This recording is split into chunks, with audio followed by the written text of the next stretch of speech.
नमस्कार दोस्तों, क्या आपने कभी सोचा है कि हमारी ज़िंदगी में सबसे कीमती क्या है? इसका जवाब है हम खुद, हमारी खुद की सेहत। आपने ये कहावत तो सुनी होगी, अगर जान है तो जहान है। अगर हम अपनी सेहत का ख्याल रखेंगे तो हम ज़िंदगी में अनलिमिटेड पैसा कमा पाएंगे। इसलिए हमें अपनी बॉडी और हेल्थ पर सबसे पहले इन्वेस्टमेंट करनी चाहिए। जब हम हेल्थ इंश्योरेंस लेने की सोचते हैं तो हमारे मन में कई तरह के सवाल पैदा होते हैं, कई तरह के डाउट आते हैं कि क्या मुझे इसी एज में, जबकि मैं यंग हूँ, मुझे पॉलिसी लेनी चाहिए? मुझे किस कंपनी की पॉलिसी लेनी चाहिए? किस कंपनी की पॉलिसी में कितना प्रीमियम होगा? किस पॉलिसी में कितना प्री एग्जिस्टिंग डिसीज़ का टाइम पीरियड होगा? इस तरह के कई सवाल हमारे मन में पैदा होते हैं। किस पॉलिसी में नो क्लेम बोनस कितना मिलेगा? कितना मुझे फ्री हेल्थ चेकअप मिलेगा? कौन सी कंपनी का क्लेम रेशियो सबसे बढ़िया है?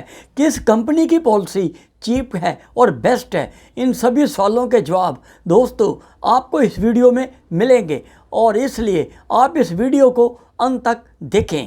सबसे पहले हम हेल्थ इंश्योरेंस के बेनिफिट्स की बात करेंगे।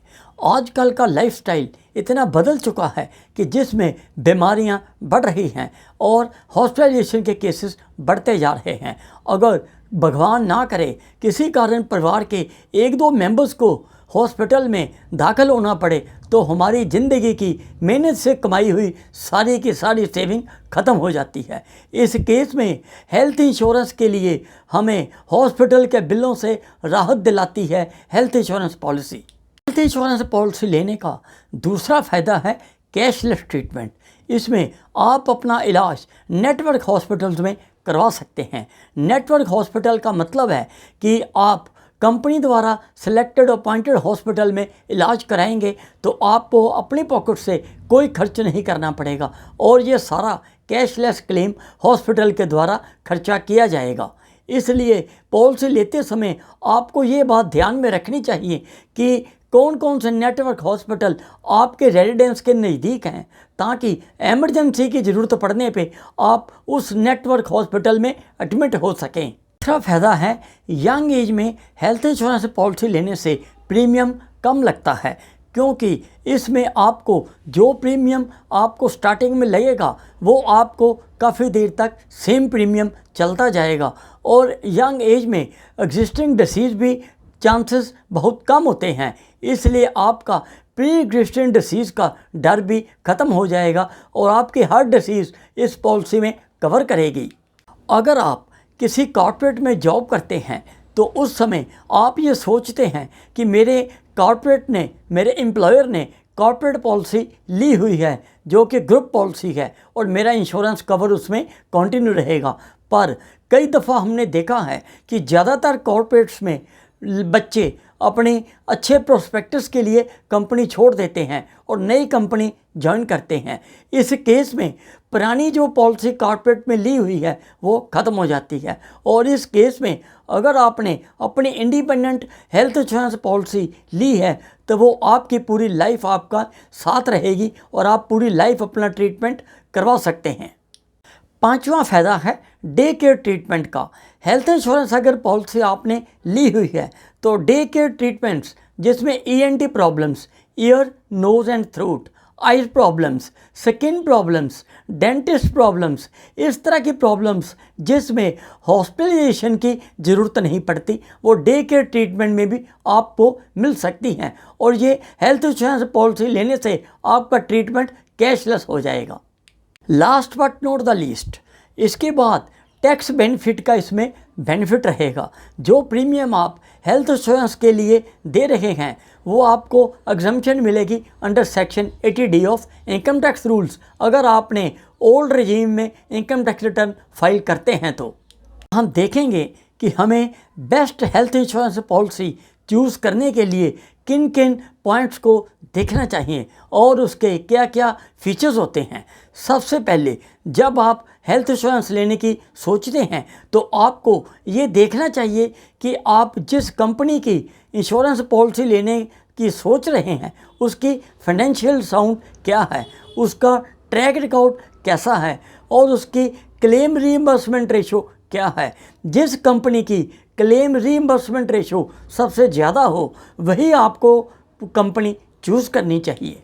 कवरेज अमाउंट, आपको ये देखना होगा कि कौन सी कंपनी की किस पॉलिसी में सम एश्योर्ड कितना प्रोवाइड कर रही है और उसके मुताबिक प्रीमियम कितना दे रहे हैं। इसलिए आपको अपने बजट के हिसाब से सम एश्योर्ड चूज़ करना होगा।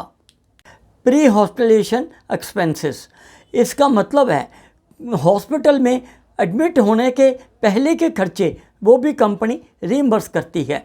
कुछ कंपनियां 30 दिन से लेके 60 दिन तक इस तरह के खर्चे देती हैं और आपको अपने पॉलिसी में ये कन्फर्म करना होगा कि आपकी कंपनी कितने दिन का ये पीरियड की रीइंबर्समेंट करेगी।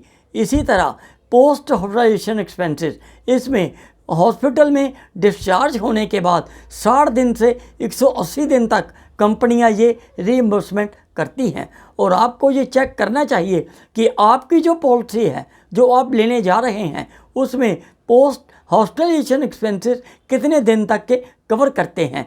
कवरेज ऑफ डिसीज़, आपको ये देखना होगा कि आपकी पॉलिसी में कौन कौन सी डिसीज़ कवर की जा रही है और उसकी कैपिंग लिमिट्स क्या क्या है। जैसे प्रेगनेंसी टेस्ट, मोतिया का टेस्ट, इस तरह के टेस्ट के लिए आपकी पॉलिसी की कितनी कितनी लिमिट फिक्स है और जो आपको बेटर इसमें लिमिट मिले वही पॉलिसी आपको चूज़ करनी चाहिए।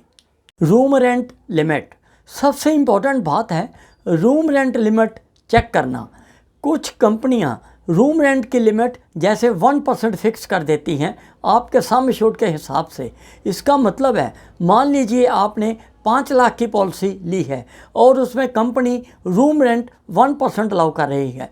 इसका मतलब है कि आपको 5,000 रुपये तक ही कमरा मिल पाएगा और मान लीजिए हॉस्पिटल में कमरा 8,000 रुपये तक का मिल रहा है। इस केस में 3,000 रुपये आपको अपनी पॉकेट से डालना पड़ेगा। इस केस में अगर आपने इतने प्रपोर्शनेट से ही हॉस्पिटल के बाकी के खर्चे जैसे डॉक्टर की फ़ीस, नर्सिंग की फ़ीस, वो भी इसी प्रपोर्शनेट में कट हो जाएगी।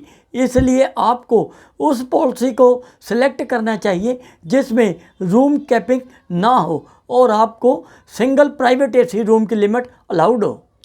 को पेमेंट, इसका मतलब है कि आपके हॉस्पिटल का जितना बिल बनेगा उसका कुछ प्रोपोर्शनेट 10 to 20% आपको अपनी पॉकेट से देना पड़ेगा। इसलिए आपको वही पॉलिसी चुननी चाहिए जिसमें को पेमेंट ना हो ताकि आपको 100% कैशलेस क्लेम की फैसिलिटी मिल सके या को पे कम से कम हो। नो क्लेम बोनस, अगर आप किसी साल कोई मेडिकल रीइंबर्समेंट नहीं लेते तो कंपनी आपको नो क्लेम बोनस प्रोवाइड करती है। ये 10% से लेके 100% तक मिल सकता है और आप वही पॉलिसी चूज़ करें जिसमें आपको नो क्लेम बोनस मैक्सिमम मिलता हो। रेस्टोरेशन बेनिफिट, इसमें कंपनी आपको सम एश्योर्ड के हिसाब से आपका सम एश्योर्ड रीस्टोर भी कर देती है। फॉर एग्ज़ाम्पल, अगर हॉस्पिटल में एडमिट के दरमियान मान लो आपने 5 लाख की पॉलिसी ली है और 5 लाख आपका पूरा यूटिलाइज हो गया तो कंपनी आपको 5 लाख का और रीस्टोर कर देगी, मतलब आपकी लिमिट 5+5 हो जाएगी। इसलिए आप वही कंपनी सेलेक्ट कर सकते हैं जिसमें रेस्टोरेशन की फैसिलिटी ज़्यादा से ज़्यादा प्रोवाइड हो। टॉप अप कवर, इसमें अगर आप जो भी नॉर्मल पॉलिसी परचेज कर रहे हैं और उसके ऊपर आप टॉप अप एक्स्ट्रा अमाउंट का सम एश्योर्ड भी ले सकते हैं जिसके लिए काफ़ी कम प्रीमियम देना पड़ता है। इसलिए ये बेटर है कि आप इसमें टॉप अप का भी सम एश्योर्ड चूज़ कर लें ताकि अगर ज़रूरत पड़े तो आपका पूरा ट्रीटमेंट कैशलेस हो सके।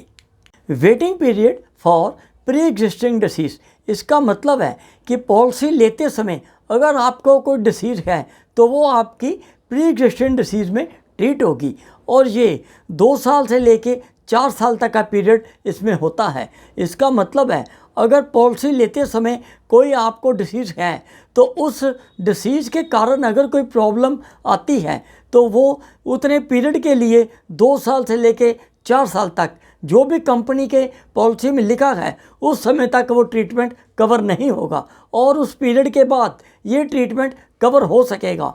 इसलिए सबसे अच्छा यही है कि पॉलिसी लेते समय अगर कोई डिसीज है तो उसको कंपनी को रिपोर्ट ज़रूर किया जाए और पॉलिसी में लिखवाया जाए, नहीं तो हमारा बाद में क्लेम रिजेक्ट हो जाएगा। प्रिवेंटिव हेल्थ चेकअप, आप ये चेक करें कि आपकी पॉलिसी में कंपनी प्रिवेंटिव हेल्थ चेकअप की कितनी कॉस्ट आपको रीइंबर्समेंट करेगी। ये कैशलेस भी हो सकता है और रीइंबर्समेंट भी हो सकता है, और वही पॉलिसी आपको परचेज़ करनी चाहिए जिसमें ये मैक्सिमम लिमिट आपको मिलती हो। अमाउंट ऑफ सम एश्योर्ड, आपको पॉलिसी लेते समय ये बहुत ध्यान से चूज़ करना होगा कि आपको कितने सम एश्योर्ड की पॉलिसी की ज़रूरत है। इसके लिए आप अपना लाइफस्टाइल, आपके अपनी फैमिली हिस्ट्री, उसको सभी चेक कर सकते हैं, क्योंकि आजकल हॉस्पिटल की कॉस्ट का बिल बहुत बढ़ चुका है और उसी हिसाब से आप अपनी पॉलिसी का सम एश्योर्ड चूज़ कीजिए। अगर आप इंडिविजुअल पॉलिसी ले रहे हैं तो आप 5 लाख तक का सम एश्योर्ड ले सकते हैं, और अगर आप floater policy with family, example के लिए 2 बच्चे और माता पिता 4 मेंबर्स की पॉलिसी ले रहे हैं तो आपको मिनिमम 10 लाख से लेकर 15 लाख का सम एश्योर्ड ज़रूर चूज़ करना चाहिए, ताकि आज के बढ़ते हुए कॉस्ट के मुताबिक आपका कैशलेस ट्रीटमेंट हो सके। इस तरह इन पॉइंट्स के मुताबिक चेक करके आप अपने और अपने परिवार के लिए बेस्ट पॉलिसी चूज़ कर सकते हैं। और अगर इस वीडियो से जुड़ा आपके पास कोई सवाल है तो प्लीज़ कमेंट बॉक्स में लिखें। आप मुझे लाइक करके मुझे प्रोत्साहित ज़रूर करें, और अगर अभी तक आपने मेरे इस चैनल को सब्सक्राइब नहीं किया तो प्लीज़ इसे सब्सक्राइब कर दें, ताकि जब भी मैं ऐसी इन्फॉर्मेटिव वीडियो लोड करूं तो उसका नोटिफिकेशन तुरंत आपको मिल जाए। अंत में अपना कीमती समय निकालकर इस वीडियो को देखने के लिए आपका बहुत बहुत धन्यवाद। Stay happy.